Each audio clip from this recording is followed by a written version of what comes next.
안녕하십니까? 진영의 파워피플의 진영의 변호사입니다. 지금 제가 서 있는 이곳은 올해로 창사 50주년을 맞은 한국과학기술연구원의 한 실험실 앞인데요. 제가 지금 이곳에 와서 여기저기를 둘러봤는데요. 마치 다른 세계에 와 있는 것 같은 그런 착각이 들기도 합니다. 오늘 제가 만나볼 파워피플이 바로 이 실험실 안에 계시다고 하는데요. 과연 어떤 분이실지 지금 제가 실험실 문을 한번 열고 들어가 보겠습니다. 안녕하세요, 박사님. 예, 안녕하세요. 안녕하세요. 네, 반갑습니다. 네.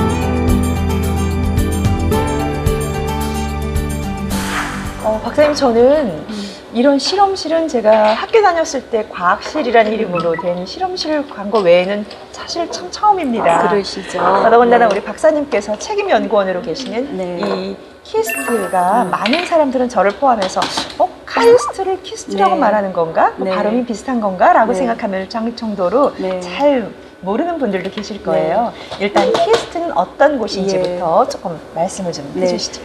많은 분들이 키스트와 카이스트를 혼동을 하세요. 네. 이제 단적으로 저처럼요. 말씀드리면 네. 키스트는 연구기관이고 네. 카이스트는 교육기관입니다. 하나는 대학이고 또 예. 키스트는 연구원이군요. 예. 네. 키스트는 66년에 설립이 되어서 네. 그러니까 지금부터 이제 50년 전에 설립이 되었고요. 네. 지금 대한민국은 뭐 경제 10위권, 네. 전 세계 10위권의 경제 그 대국으로 성장을 하는 과정에 키스트의 역할이 굉장히 컸다고 자부심을 갖고 있습니다. 우리나라 산업 발전에 꼭 필요했었던 과학기술의 산실, 맞습니다. 본산 이렇게 네, 생각하면 맞습니다. 네. 이제 산실이 된 연구원, 연구기관이 키스트다라고 생각하면 될까요? 네, 네. 정확히 말씀하셨고요. 그리고 이제 제가 속해 있는 키스트 안의 조직은 분자인식연구센터라고 하는 조직인데, 분자인식연구센터요. 네, 좀 저처럼 일반인이 들을 때는 과학도가 굉장히 아닌 분들의 입장에서는 사실 무슨 연구를 하는 네, 것일까 좀 언뜻 용어가 와닿지가 굉장히 않는데요. 어려우실 텐데, 이 실험실에 대한 설명과 함께 분자인식연구센터에 대한 소개도 같이 네. 좀 부탁드릴게요. 우리 많은 분들이 건강검진을 하러 가시면 네. 이제 혈액이나 뭐 소변이나 이런 걸로 검사를 해서 뭐 무슨 질병에 조금 위험이 있다 네. 이런 것을 판단을 하죠. 그렇죠. 이제 그런 것을 바이오마커라고 합니다. 바이오마커요. 네, 그래서 네네. 그 바이오마커를 찾아내기까지는 저희와 같은 많은 과학자들이 네. 이런 실험을 하면서 다 그 찾아내서 네. 또 검증을 하고 그래서 이것이 어떤 질환의 바이오마커로서 작용을 한다라는 것을 하면 그걸 또 이제 실생활에 네. 응용을 하는 건데 바로 저희 분자인식연구센터에서 그런 저희가 목적으로 하고 있는 질환은 이제 고령화 시대를 대비를 해서 네. 심혈관계 질환을 네네. 그 대상 그 질환으로 해서 바이오마커를 찾는 연구를 하고 있습니다. 그러니까 제 수준으로 이해해 보자면 이게 의료 실제적인 진단이나 이런 걸로 바로 쓰이기 전에 그 전에 어떤 생체학적인 네. 그런 현상이나 이런 것들이 과학적으로의 근거를 가지고 이제 실제 네. 의료 산업에 제공하는 그 네. 원래 기능과 원초적 연구를 하는 곳이군요. 네, 정확히 말씀하셨습니다. 분자인식연구센터. 아주 이해를 금방 잘 하시는 것 같습니다. 말씀을 너무 설명을 잘 해주셨거든요. 그래서 네. 우리 지금 우리 학생들과 포스닥이 해외에서도 많이 와서 연구를 합니다. 네, 지금 보니까 네. 외국 분들로 보이는 연구원 분들도 지금 네. 여기서 같이 굉장히 열심히 연구를 하고 네. 계신데요. 네. 실험을 하고 있는 한 학생은 뱅글라데시에서 왔고요. 네. 우리 빙은 베트남에서 왔습니다. 그래서 저희 지금 키스트 안에 한 150여 명 그 학생과 연구자들이 와서 네. 해외에서 연구를 하고 있습니다.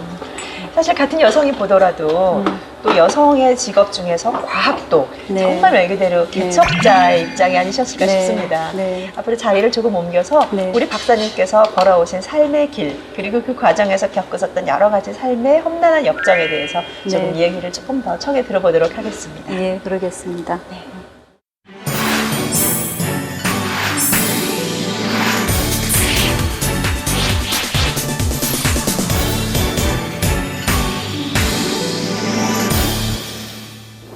네, 박사님.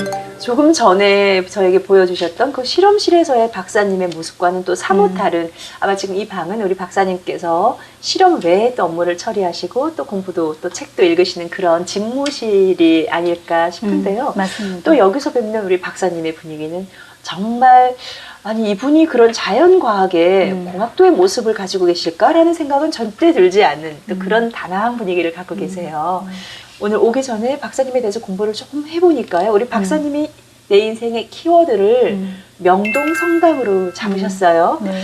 명동성당. 혹시 우리 박사님의 종교와 연관이 있은 장소일까요? 네, 이제 그렇게 좀 오해를 하실 수도 있겠다 생각도 들었고요. 네. 또 이제 좀 달리 표현을 한다면 제가 꿈을 꾸게 된 산실이다 이렇게 표현을 할 수도 있는데 아, 그럼 종교와는 직접 네, 연관이 있는 곳은 전혀 아니군요. 상관은 없습니다. 네네. 그 스토리를 조금 좀 말씀을 네. 드리면 제가 대학을 다녔던 73년부터 76년까지 시대에는 네. 비록 대학은 다녔지만 여성들이 그렇게 대학 졸업하고 나서 직장을 갖거나 또는 사회생활을 하거나 잘 안 그러는 분위기였었어요. 네. 그래서 저도 73년도 네. 학생이셨군요. 네. 그래서 졸업을 하면 그냥 다른 친구들이 하듯이 그냥 현모양처 이제 그런 그냥 분위기가 그랬었는데 저는 왠지 자꾸 고민을 했던 것 같아요. 내가 졸업하면 뭐 해야 되나, 뭐 해야 되나 그런 고민을 하던 시기였는데 그때가 아마 76년 초쯤에 네. 저랑 같이 이제 지금으로 하면 동아리고 그때는 이제 서클 활동을 같이 하던 친구가 이제 군대 갔다가 휴가를 나왔어요. 그래서 네. 이제 그 약속이 명동 쪽에 저희들이 다 모이기로 했는데 제가 한 1시간쯤 미리 도착을 한 것 같아요. 근데 왠지 뭐 다른 거 안 하고 명동 성당을 제가 들어갔어요. 그냥 네. 그 종교적인 이유가 전혀 아니고 단지 그 장엄한 분위기, 네. 그 엄중한 그런 그 분위기가 엄숙한 분위기가 제가 좋았던지 네. 명동성당에 들어가서 이게 뒷자리에 이렇게 앉아 있었는데 앞에 기도하시는 분들도 계시고 옆에는 촛불이 이렇게 켜 있고 거기에 앉아서도 또 역시 난 졸업하면 뭐 해야 되나 그 생각을 또 그냥 끊임없이 했던 것 같은데 그 왜 표현에 번개처럼 스친다는 생각 네. 그런 표현이 있잖아요. 그 표현이 너무나 맞게 난 공부해야겠다 그 생각을 했습니다. 그래서 네. 즉 그렇게 보면 명동성당에서 제가 꿈을 꾸게 된 앞으로 네. 학자로서 과학자로서 또 사회 그러니까 그동안 부모님도 좋은 부모님 만났고 또 우리 사회가 대학 교육까지 받았다고 하는 건 사회로부터 많은 것을 받았기 때문에 네. 제가 뭔가 이 사회의 도로 이렇게 기여하고. 환원하려면 네. 내가 실력을 더 갖춰야 되겠구나 그런 생각을 했던 것 같아요. 그래서 네. 그때부터 공부해야지로 딱 꿈을 정하고 나니까 뭐 4학년 때 공부 열심히 했습니다. 그럼 여기서 이제 공부해야 되겠다라는 것이 그냥 단순히 이제 무엇인가의 공부를 열심히 하는 것이 아니라 그때 이제 이미 네, 그 길을 걷고 계셨던 그 네. 일을 내가 내 예. 평생에 가야 될 길로 예. 예. 생각하고 그 공부를 열심히 해보고 싶다라는 생각을 네. 말 그대로 성당에서 받으셨으니까 신의 계시를 받으신 거네요. 뭐 그럴 수도 있죠. 그래서 그 후로 정말 그렇게 공부를 열심히 네. 하시고 뜻한 바 있어 뜻을 세우고 공부를 열심히 하셔서 지금의 이 유영숙 박사님이 되셨다고 한다면 저도 그냥 저희 아이들 너무 어렸을 때부터 공부하라고 잡지 않아야 되겠는데요. 네.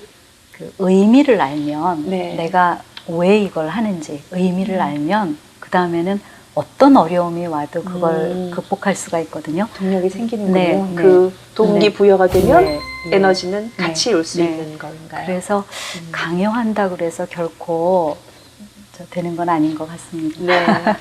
제가 사실 또 우리 유영숙 박사님 하면 또 절대 빠질 수 없는 경력이 바로 환경부 장관을 2011년부터 2013년도까지 예. 또 역임을 하셨죠. 네. 바로 이 환경부 장관으로서의 유영석 박사님의 어떤 모습으로 환경부 장관 역할을 하셨고 네. 또 그때 힘드셨던 일이 무엇인지 자연스럽게 좀 같이 여쭤보겠습니다. 네. 바로 그때 그 시절 우리 네. 유영석 박사님의 환경부 장관일 때의 모습입니다.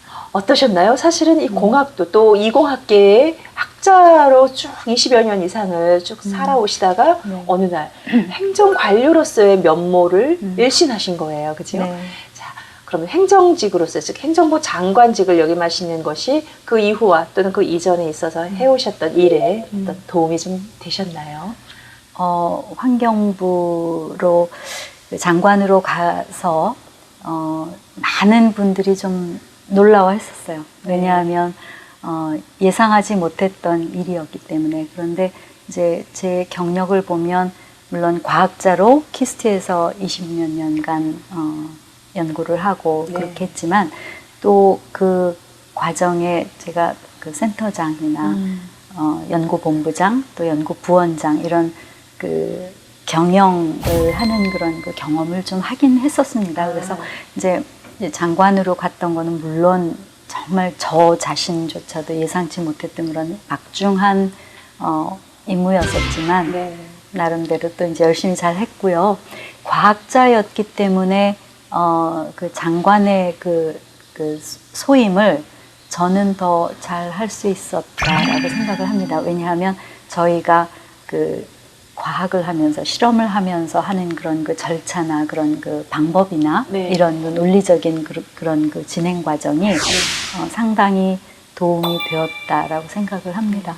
제가 생각하기에는 그냥 단순히 환경에 대한 애정과 또 나름 가지고 있었던 평소의 가치관 이 정도의 수준이 아니라 사실상 그것을 직접 실용적 학문으로 전환시키는 것에 대한 전문적인 이 지식과 또 그에 대한 경험을 가지고 계신 상황에서 환경부 장관으로 발탁이 되셨기 때문에 네. 훨씬 그 일에 있어서 능동적이고 또 네. 설령 반대하는 사람들이 있으셨다 하더라도 네. 그 사람들을 설득할 수 있는 자신이 있으셨을 것 같아요. 예, 그랬습니다. 왜냐하면 그 환경이 다루고 있는 분야가 상당히 많은데 네. 물론 어떤 뭐 수질 오염, 대기 오염 또는 토양 오염 이런 그 오염에 대한 것도 있지만 요즘 점점 더 중요시 여겨지는 게 이제 환경 보건이라고 하는 분야가 있습니다. 이제 환경 보건. 네. 네. 저는 또 전공이 화학이나 생화학이 있기 때문에 네. 그 환경 보건 분야 또는 심지어는 오염이라 하더라도 훨씬 이해도가 높죠. 그래서 네. 전문가로서 그런 또 그 실력을 발휘한 그런 경험도 또 네. 있습니다. 네. 실제로 환경부 장관을 역임하시면서 지금은 많은 사람들이 알려져 있지만 녹색 성장 네. 그리고 또 선진 인사 관리 시스템 네. 이런 소위 이 관료로서의 그런 마인드든 또 그 태도에 대해서도 굉장히 많은 선진적인 기법을 도입하신 걸로 제가 알고 있는데요. 네. 녹색 성장이라는 것에 대해서 잠깐 설명을 좀 해주신다면요. 예. 정확히 얘기를 하면 저탄소 녹색 성장입니다. 저탄소. 네. 네. 우리 사회가, 우리 대한민국이 1인당 국민소득이 100불이 안 되던 시대에서 네. 불과 한 4, 50년 만에 지금 3만 불 시대 그리고 경제도 뭐 전 세계 10위권에 드는 대국이 네. 됐는데 그 과정에는 엄청난 개발과 건설과 이런 것이 있었습니다. 네. 그래서 그거는 어찌 보면 회색 성장이라고 할 수가 있어요. 많은 온실가스를 배출을 하면서. 회색 성장에 네. 대비되는 개념의 녹색 성장. 네. 그래서 이제 그 용어가 나온 것이 2008년도 우리 그 8.15 경축사 때 네. 그 당시 이명박 대통령께서 앞으로 미래 비전은 앞으로 미래 60년, 지금 이제 60년이 지난 그 시점에서 앞으로 미래는 저탄소 녹색 성장의 시대가 우리 와야 된다. 그것이 우리의 국가 비전이다. 네. 다시 이제 조금 더 풀어서 말씀을 드리면 성장은 하되 환경도 보호하고 네. 온실가스 배출도 안 하는 그런 네. 성장을 하자. 그것이 바로 저탄소 녹색 성장입니다. 그래서 그 우리나라가 처음 그 이제 저탄소 녹색 성장을 하는 low carbon green growth가 네. 우리의 국가 비전이다라고 2008년에 얘기를 하시고 2009년도에는 국제사회에도 공표를 하셨습니다. 그래서 그 low carbon green growth라고 하는 그 그 국가 비전이 전 세계가 굉장히 높게 평가하는 그런 그 정책이었었습니다. 네. 환경부가 그 저탄소 녹색성장 정책을 추진하는 주무부서 중에 하나로서 네, 당연히 저는- 환경부가 예. 당연한 네. 주무부서가 될 것 예, 같아요. 예. 근데 반면에 우리 박사님께서 그런 저탄소 녹색 성장 그리고 또 선진적인 인사관리 시스템 이런 것들을 이제 다 도입하시면서 굉장히 뿌듯한 일을 하시면서 네, 네. 좋았었을 것 같은데 한편으로 또 힘든 일도 있으셨을 듯해요. 여쭤보지 않을 수가 네. 있죠. 없죠. 네. 그러니까 한번 어떤 힘든 일이 있으셨는지 네. 그때 좀 같이 털어놔 주시죠. 예, 제가 뭐 돌이켜 보면 뭐 매 순간순간이 굉장히 어려웠는데 2012년 9월 말쯤 구미 불산 사고가 있었어요. 아, 그래서 네, 그 구미 기억하죠. 불산 사고는 그 시기가 또 네. 그 추석 연휴랑 맞물려서 네. 모든 일이 이렇게 원활하게 진행이 안 되는 그런 시기였었어요. 그래서 그 구미불산 사고 때문에 또 국민들이 굉장히 어려워하시고 또 정부가 질타를 엄청 많이 받았던 와중에 제가 좀 한 가운데 있었죠. 네. 그런- 공기 중에 불소가 네, 불산이 네, 예. 퍼졌을 때 네. 이게 얼마나 네. 위험한지 네. 하여튼 많은 국민들이 네. 불안해했었던 네. 사고로 저도 기억합니다. 네, 맞습니다. 참 그런 일 한번 터지면 이게 뭐 내가 할 일이든 아니든 간에 정말 밤잠을 못 주무시겠어요. 네. 근데 매 순간이 꼭 그 뭐라 그럴까 살얼음판을 걷는 듯한 그런 그 심정으로 지냈었고요. 네. 또 이제 자부심을 느끼는 일들도 굉장히 많았는데 아까 이제 저탄소 녹색 성장 정책으로 예를 들면 이제 온실가스 배출을 줄이는 거를 각 부처마다 네. 뭐 산업부에서는 그 산업계에서 줄이도록 또 건교부에서는 이제 건설 분야에서 교통 분야에서 농업은 또 농업 분야에서 다 줄이도록 했는데 환경부가 맡은 것 중에 하나가 일반 국민들이 어떻게든 온실가스 줄이는 것을 좀 정책을 펴야 되겠다. 그래서 저희가 도입한 것이 신용카드 제도인데요. 신용카드요? 네, 네. 그린카드라고 하는 신용카드를 도입을 했었습니다. 네. 그게 뭔가요? 네, 잘 모르실 텐데 네.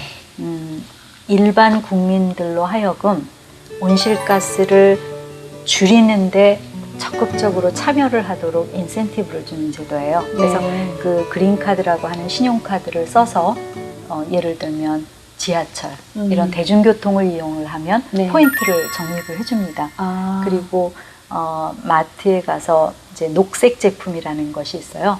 친환경적으로 그런 그 제품들을 구매를 하면 또 역시 포인트를 줍니다. 그래서 저희가 각 그 마트마다 포스 시스템 다 바꾸고 그래서 네. 그냥 고객들은 잘 모르시지만 내가 친환경 제품을 선택을 해서 하면 네. 저도 모르게 저한테 포인트가 계속 쌓입니다. 그래서 이제 그게 그렇게 되면 녹색카드군요. 네, 그리고 이제 가정에서 만약에 그 그린 카드를 가지고 전기세나 수도세나 이런 거를 낼 때 네. 전월보다 적게 썼다. 그럼 그 또 적게 쓴 것만큼 또 포인트를 줍니다. 적극적으로 이 온실가스 배출을 줄이는 노력을 하는 것에 네. 그 인센티브를 주는데 지금 점점 그 혜택을 늘려가고 있지만 뭐 1년간 20만 원 정도 그 1년에 포인트를 20만 원이면 결코 적지 않습니다. 않은데요. 네. 그리고 이제 그런 그 인센티브 제도를 했는데 네. 제가 이제 그린카드를 2011년 7월 한 20며칠쯤 대통령 모시고 가서 1호 카드 만드시고 저는 2호 카드를 만들었는데 작년에 제가 들었을 때 한 1,070만 장이 발급이 됐다고 해요. 그래서 지금 우리 저 변호사님이 모르고 계셔서 조금 아쉬운데 네. 우리나라 경제 활동을 하는 인구가 한 2,400만 정도 되는데 네. 1,000만이라고 하면 적어도 그죠. 40% 이상은 그린카드를 네. 보유를 하고 있다는 제가 살짝 부끄럽기도 하고요. 또 죄송하기도 관심을 합니다. 좀 가져주십시오. 오늘 확실하게 홍보하셨고 앞으로 네. 또 저 또한 주변 사람 저부터 시작해서 네. 제 주변 사람들에게도 그 네. 그린카드의 존재와 그 효용성을 좀 네. 설파하고 다녀야 되겠네요. 이제 국내에서는 또 그렇게 했지만 제가 그 장관으로 그 하고 있는 동안에 유난히 국제 협력이 많았었습니다. 그래서 네. 뭐 굉장히 많은 그런 회의에 참석하고 그렇게 노력을 했는데 거기에 그 지금 인천 송도에 그 본부가 네. 있는 녹색 기후 기금 그린 클라이밋 펀드라고 하는 그 유엔 기구죠. 네. 그 국제 기구를 우리나라에 본부를 유치한 그 과정이 굉장히 어렵기도 했고 또 많은 그 이제 뭐 기재부, 환경부, 외교부, 네. 또 행안부, 뭐 청와대 이렇게 여러 정부 부처가 다 협력을 했던 아주 지금 생각해 보면 우리가 정말 큰 일을 해냈구나 네. 그런 자부심을 느끼는 그런 사실 또 그런 일이었습니다. 국제 기구의 본부가 어떤 나라에 들어와 있다라는 것은 사실은 그로 인한 그 상징적인 의미, 마치 우리 유엔 사무총장의 반기문 맞습니다. 의장님이 지금 현재 우리 대한민국의 아이콘이 되셔 주시는 것처럼 네. 그렇겠네요. 네. 또 반면에 그런 큰 정책적인 또는 장관님으로서의 말고 음. 또 개인적으로도 어떤 환경에 대한 본 개인이 스스로 실천하시거나 네. 그러셨던 것이 좀 네. 있으셨을까요? 예. 글쎄 이제 환경부 장관이 되고 보니 네. 우리의 고객은 현 시대 국민뿐만이 아니라 미래 후손이다라는 네. 그 사실이 굉장히 무겁게 저에게 다가왔습니다. 그래서 저희가 어떤 정책을 논의하고 결정을 하더라도 이 결정이 미래 후손들에게 어떤 영향을 미칠까, 미래 우리 환경에는 어떤 영향을 미칠까를 반드시 점검을 하는 그런 저희가 노력을 했는데요. 이제 뭐 그렇게 이제 큰 거대 담론을 하다 보니 자연히 그렇다면 실생활에서 내가 무엇을 할 수 있을까?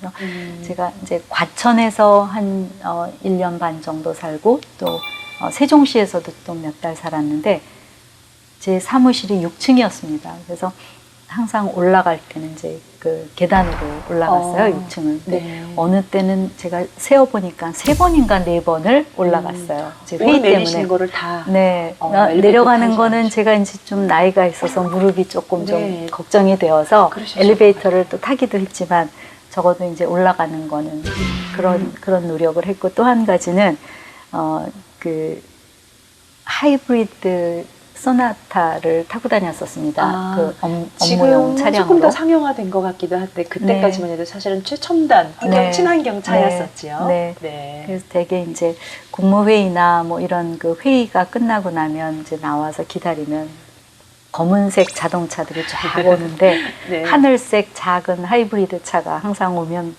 저 차는 누구 차냐 누구 차냐 아 역시 환경부는 다르구나 뭐 이런 얘기도 하고 그랬었습니다. 네, 내심 본인의 행동이나 이런 거에 대해서도 참 뿌듯하시고 자부심 느끼셨을 것 네. 같아요. 네. 이제 바로 그런 환경부 장관직은 이제 2013년도에 이제 내려놓으시고 다시 뭐 소위 친정이라고 하실 수 있는 네. 이 퀴스트로 다시 책임 연구원으로 돌아오셨죠. 어찌 네. 보면 내가 지금껏 나를 있게 해주었고 네. 앞으로도 내가 갈 길이다 네. 이런 느낌으로 네. 저는 그 행보를 받아들이는데요. 네. 그렇게 우리나라의 소위 대표적인 여성 과학자다라고 불리우시는 이 지위까지 또 이 길까지 오시게 됐을 때는 나름 험난한 여성이 분명히 있으셨을 것 같은데요.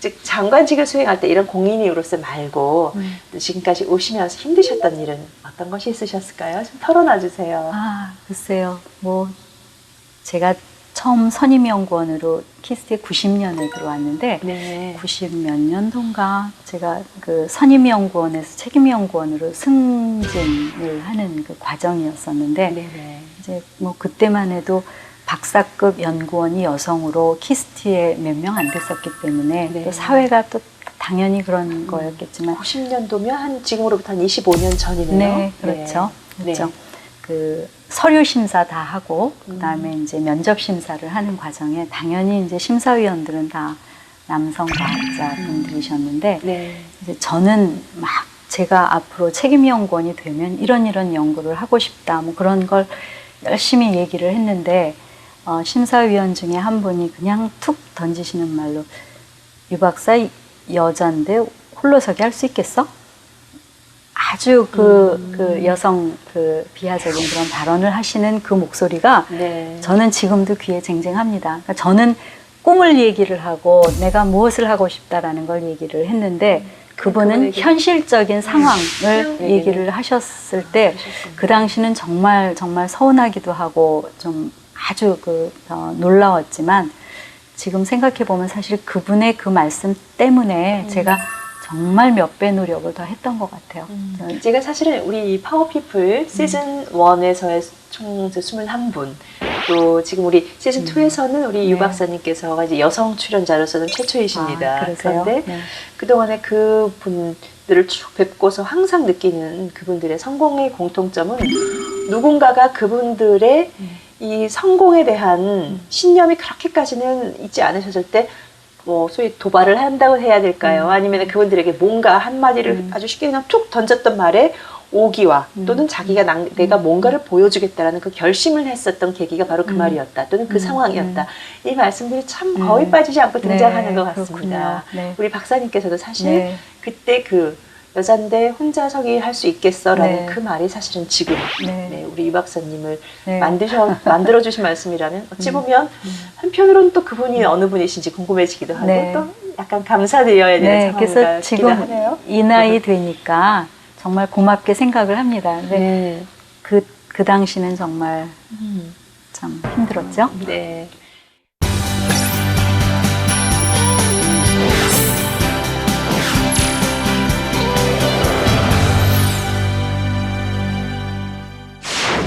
또 지금 현재 우리 의료계를 떠들썩하게 하는 또 아주 신종 질병이라고 해야 될까요? 뭐 네, 바이러스라고 네. 해야 될지.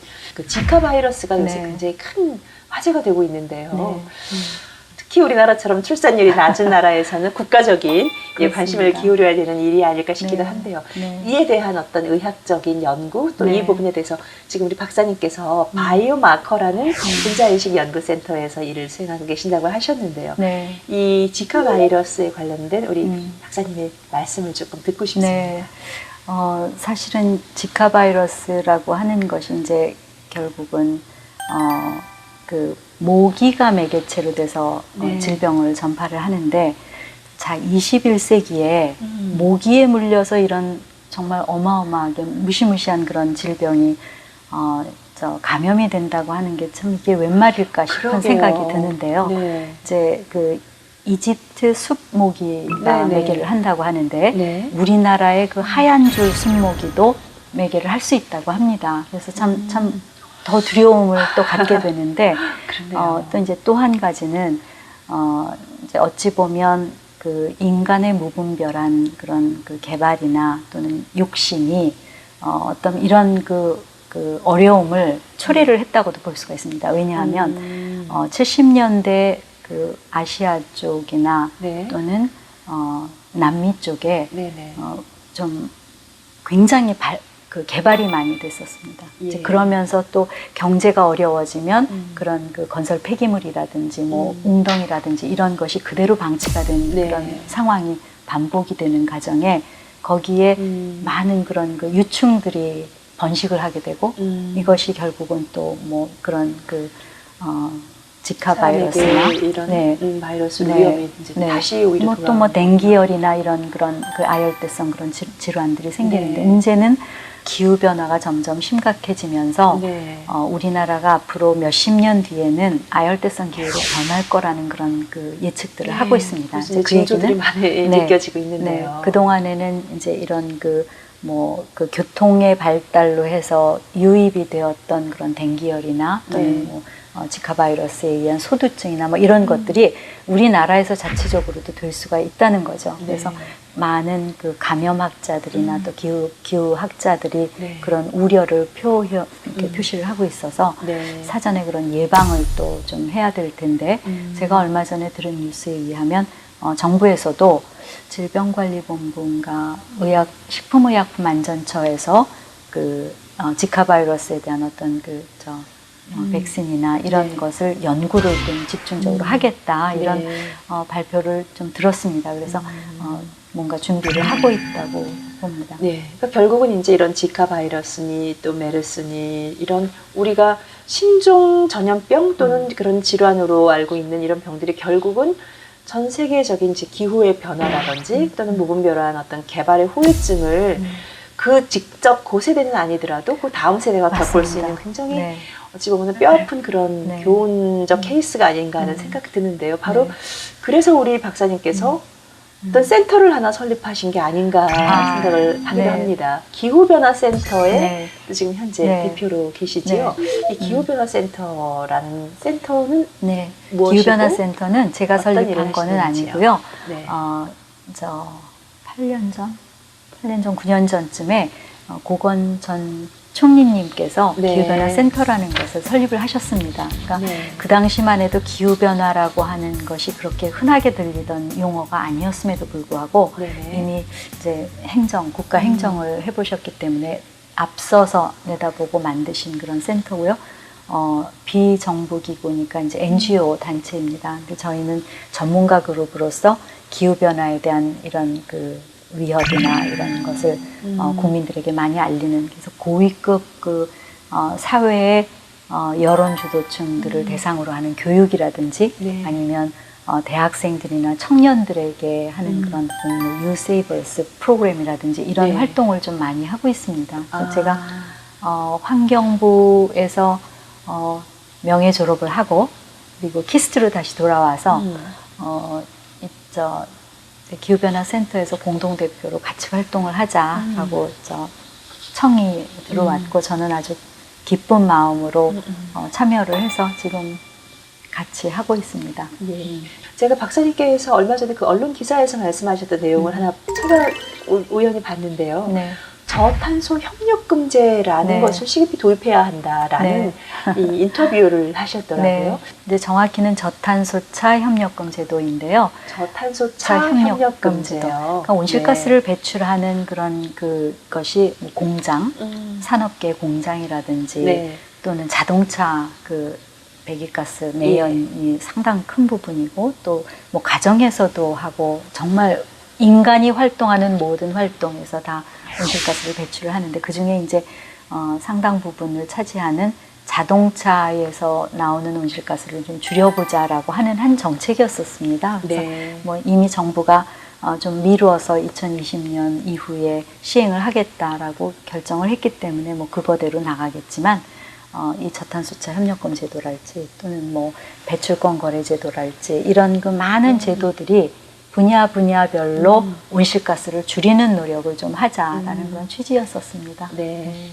그런데 그러면 지금 현재 이 저탄소차 협력금제라는 것도 그러면 이게 우리나라뿐 아니라 전 세계 그런 국가들이 함께 이 저탄소차를 만들고 그 만드는 것에 대한 어떤 공동의 보조를 맞추자 이런 네. 제도로 네. 생각하면 될까요? 네, 이제 불란서에서 그 제도를 시행을 해서 네. 굉장히 효과를 많이 본 그런 제도입니다. 그래서 이제 우리나라에서도 도입을 했던 건데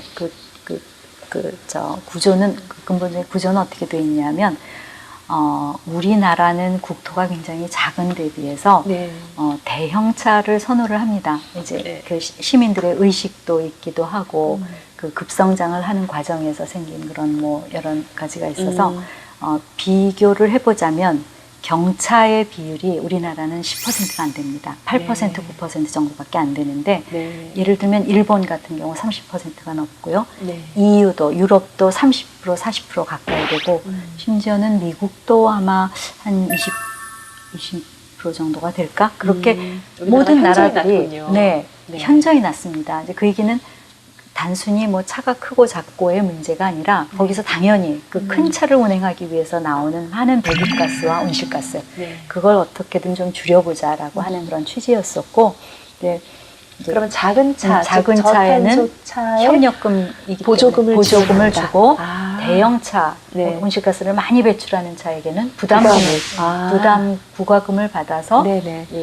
보조금을 주는 그런 네네. 제도를 실제로 불란서가 그 제도를 시행을 해서 경차의 비율이 굉장히 늘었고 네. 또 온실가스 배출을 상당히 많이 줄였습니다. 근데 그 저탄소차 협력금 제도뿐만 아니라 뭐 배출권 거래 제도라든지 여러 제도들 심지어는 이제 일반 국민들도 그 온실가스 줄이는 노력을 정말 적극적으로 해야 됩니다. 아까 그 변호사님 말씀 중에 정말 중요한 말씀을 하셨는데 지금 우리 세대가 개발하고 뭐 이런 경제 성장을 하는 것이 결국은 그 피해는 우리 후손들에게 고스란히 갑니다. 그래서 너무 안타까운 마음이 많이 들고요. 네. 그러니까 예전에 구호를 보니까 지금 우리가 쓰고 있는 이 차원은 미래 후손들에게 빌려 쓰고 있는 것입니다. 맞습니다. 라는 그 표어가 맞습니다. 떠오릅니다. 사실 그 말만큼 우리가 왜 이 지구를 지켜야 하는지에 대해서 그게 먼 미래나 남의 나라를 위한 것이 아니라 사실은 내가 키우고 있는 우리 아이들이 살아나갈 이 지구에 네. 대한 네. 아껴야 되는 이유라고 한다면 훨씬 더 네. 정말 깊이 와닿을 것 같은데요. 네. 제가 우리 그렇게 바쁘게 책임 연구원으로서의 그리고 또 기후 변화 센터의 또 대표님으로서 계시는데 한편으로는 세종사랑방이라는 다소 네. 세종대왕의 후손들이 만든 세종대왕을 좋아하는 후손들이 만든 세종대왕 팬클럽인가요? 하는 이런 재미있는 생각도 해봤는데요. 네. 이거는 사실 공학도 우리가 흔히 세종대왕 하면 한글 창제자이시죠. 네. 물론 이제 뭐 네. 장영실을 통해서 네. 여러 가지 과학기술에 대한 관심도 많이 기울이신 분으로 네. 알려져 있기는 하지만 또 세종사랑방과 네. 우리 유 대표님과의 인연, 또 네. 여기 몸담게 되신 계기도 상당히 궁금합니다. 그 세종사랑방의 구성은 2013년 7월에 구성이 됐어요. 네. 제가 이제 환경부 끝나고 키스트로 돌아와 있을 때 네. 제가 아는 지인께서 세종실록 강독회라는 공부 모임을 하는데 같이 참여를 하자. 세종실록 강독이요. 네, 네네. 세종실록 강독회. 정말 여전히 학구적이신데요. 근데 이제 그때 제 심정은 네. 그 환경부에 있는 동안에 제가 모든 걸 소진한 것 같은 느낌이었어요. 그러니까 그때는 뭐 책을 읽을 시간도 없고 정말 신문도 제대로 막 보고 그럴 시간이 없이 정말 아주 헌신적으로, 그러니까 제 머릿속에 있는 것만이 아니라 제 주변에 아는 사람들의 능력이나 뭐 모든 것을 다 꺼집어 와서 네. 다 그 소진을 했다는 느낌이 들어서 뭔가 채워야지 되는 그런 갈급함이 좀 있었어요. 네네. 그럴 때였는데 이분이 세종실록 그 강독회를 같이 좀 보면 이제 그 당시 유행했던 말이 힐링이었는데 네. 아마 좀 힐링이 되실 겁니다. 그 말을 딱 듣고 무조건 등록을 했죠. 그래서 그 이제 세종실록 강독회라는 것이 세종께서 32년을 재위를 하셨는데 네. 그걸 네 부분으로 나눠서 한 몇 주 동안 참여하는 구성원이 한 10명에서 15명 정도가 나눠서 읽고 다 정리를 해서 발제를 하는 공부 모임이었어요. 네. 정말 어려웠는데 역사학자가 아닌 예. 분들이 아마 네. 그 회원들이셨나요?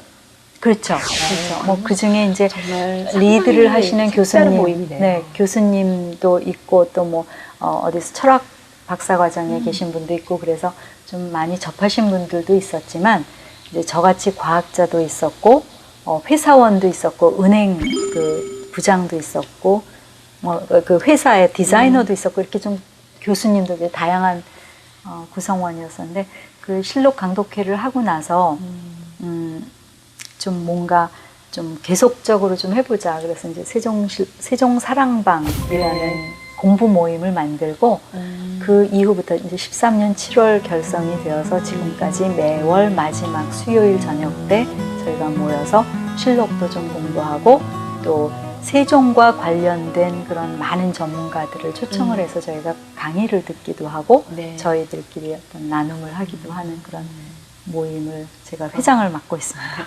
지금 제가 우리 박사님의 말씀과 또 인생을 쭉 얘기를 듣다 보니까 일단 한 번 결심하고 한 번 뭔가 꾸준히 오직하게 무엇인가를 새로운 것에 도전하고 또 찾고 공부하시는 이게 지금 현재 우리 유영숙 박사님의 모습을 만든 가장 큰 원동력이구나 하는 그런 생각을 해봅니다. 제가 우리 박사님의 지금까지 이 인생 스토리를 듣다 보는데 한 가지 재미있는 코너를 저희가 준비한 게 있습니다. 바로 네. 박사님께서 가지고 계신 여러 가지 인생의 컷을 찍으신 사진들이 있는데 그 중에서 네. 한 사진을 보고 네. 저희가 소위 진영의 파파라치라는 코너로 네. 박사님께 그 사진 속에 담긴 재미있는 이야기들, 또 네. 이건 어떻게 해서 찍게 되신지를 한번 여쭤보는 코너인데요. 박사님 지금 이 사진 아마 당연히 잘 아시고 계실 본인의 네. 또 다른 모습이시겠지만 네. 사실 지금 우리 박사님의 외모를 보면 총은 물총 외에는 만져보지도 못하셨을 것 같은 네. 그런 외모이신데요. 네. 지금 저 사진에서 보는 총이나 또 이 소음 방지용 마스크 이런 것들은 제가 봤을 때는 진짜 총 같거든요. 이 사진에 담긴 네. 우리 박사님의 스토리가 궁금합니다. 네. 아니, 저 사진은 제가 환경부 장관으로 있을 때 국정원을 방문을 했었습니다. 네. 저 혼자 한 것이 아니라 공무위원들을 국정원에 방문을 해서 그 당시 이제 정보에 대한 그런 보고를 받고 공무위원들에게 그 사격하는 그런 기회를 줬었어요. 그래서 이제 그 소음 방지 그거 끼고 진짜 말씀하신 것처럼 아들 키우면서 장난감 총은 잡아봤지만 실물로 총은 정말 평생 처음 이렇게 들어봤는데 이제 대부분 공무위원들께서는 뭐 이제 군대를 가셨으니까 네. 뭐 사격 그 경험이 있으셨겠지만 그럼에도 저는 평생 처음 잡아봤음에도 네. 나름 그 결과가 좋았었습니다. 10발을 쏘게 했는데 그래도 꽤 많이 해서 오늘의 MVP다 뭐 그런 얘기도 하셨었습니다.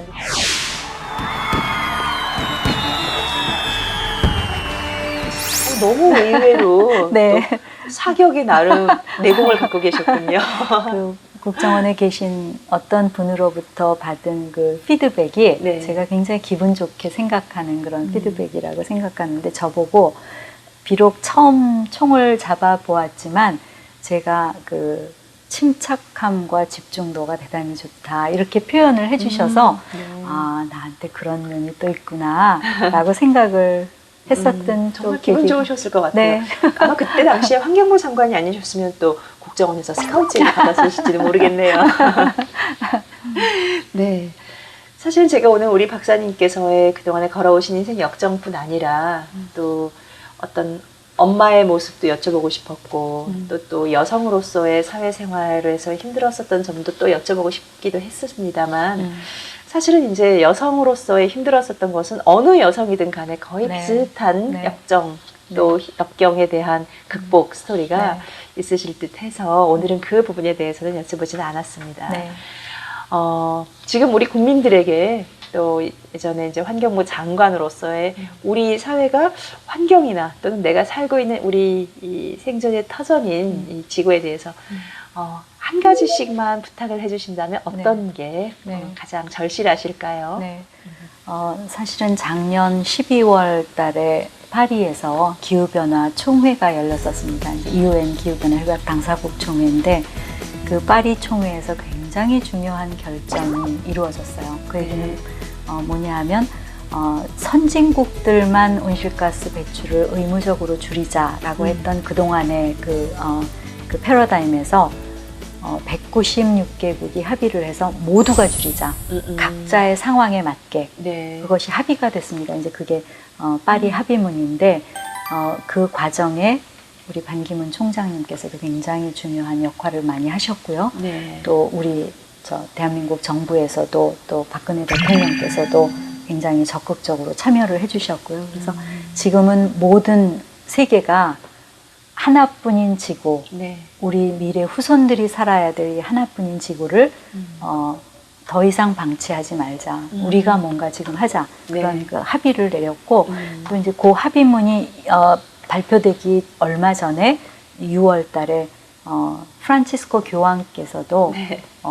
우리가 지금 뭘 해야 된다. 우리가 거쳐야 할 우리의 지구를 보존해야 된다. 그런 여러 그 메시지들을 하셔서 다행히 196개국이 합의를 이룬다는 건 정말 기적이거든요. 정말 그렇죠. 놀라운 각각 그런 처해진 경제적 다 기반도 다르고 성장도 다 다를 텐데 상황이 다 다름에도 불구하고 어찌보면 큰 절박한 지구의 네. 제일 큰 네. 명제이자 숙제라는 네. 것에 공감이 됐기 때문이겠죠. 네, 과학적인 근거나 그런 많은 데이터들이 그 말을 해주고 있기 때문에 이제는 모든 나라가 다 합의를 해서 이제 우리나라도 이제는 의무적으로 온실가스를 줄여야 되는 그런 상황입니다. 그런 의무를 떠나서 정말 내 아이가 살아야 될 그런 그 지구, 또 내 손자가 살아야 될 그 지구를 생각하면 우리가 나부터 지금 당장 좀 해야 되겠다. 그래서 제가 환경부 끝나고 돌아와서는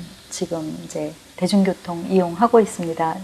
물론 제 건강에도 좋고 제 스스로 나라도 온실가스 줄이자 이런 생각을 갖고 하고 있습니다. 그래서 우리 국민 여러분께서도 먼 나라 남의 얘기가 결코 아니라 바로 우리 아이들의 이야기 또 네. 그래서 예. 좀 같이 적극 협조해 주시기를 좀 부탁을 드립니다. 네. 저 역시 또 아이들을 키우는 엄마로서 또 제가 살아나가야 되는 데 있어서 일단 오늘부터 할 수 있는 환경에 대한 관심을 어떤 식으로 구체화적인 행동을 할 수 있을지 네. 예, 고민하고 행동을 해보겠습니다. 네. 박사님 오늘 정말 귀한 시간 또 귀한 말씀 해주셔서 정말 고맙습니다. 네, 감사합니다. 시청자 여러분, 기후변화 문제는 먼 나라 남의 나라 이야기가 아닙니다. 바로 우리 아이들이 살아야 할 시대에 겪게 될 문제입니다. 여러분들께서도 일상생활에서 온실가스를 줄일 수 있는 노력들 아주 쉽게 할 수 있습니다. 예를 들면 대중교통을 타거나 또는 전기를 아끼거나 이런 많은 활동들을 여러분들도 같이 동참해 주실 것을 부탁드립니다. 감사합니다.